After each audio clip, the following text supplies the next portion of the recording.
Assalamu alaikum guys, hope you are doing well.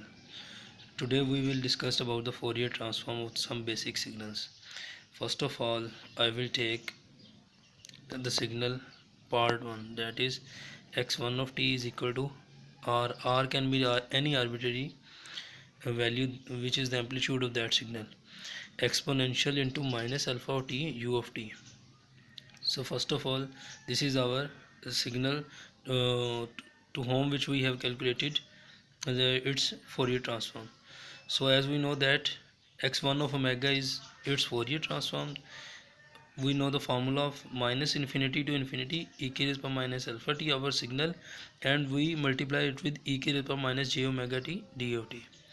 So to calculate Fourier transform, we simply u of t from, because u of t is positive, it is an impulse function from 0 to infinity, so our limits will be changed from 0 to infinity.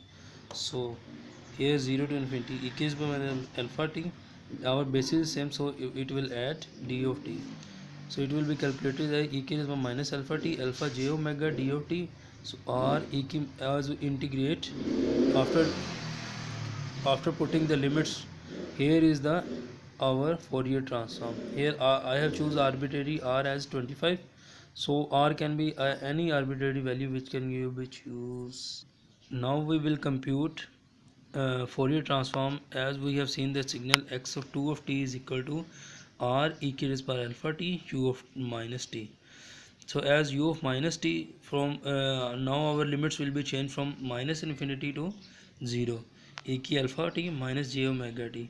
We have taken t common, so alpha minus j omega d of t, so it will becomes x2 of omega is equal to r over alpha minus j omega. After putting the limits and integrating it, we will come at now we took another signal, that is x3 of t is equal to r e k minus alpha t.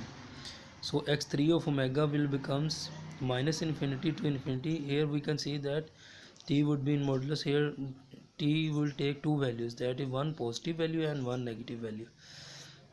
So we break the integration into two parts. Here from minus infinity to 0, plus here t will be negative, and from 0 to infinity t would be positive.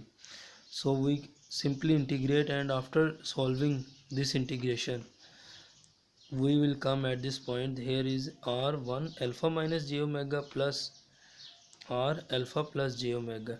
After solving this, we will become r alpha minus j omega plus r alpha plus j omega. To solve this, we need to calculate. Here we will take take LCM and multiplying this, so r alpha plus j omega, r alpha minus j omega, here if this will become r alpha plus. Finally our x3 of omega will becomes 2r alpha over alpha square plus omega square.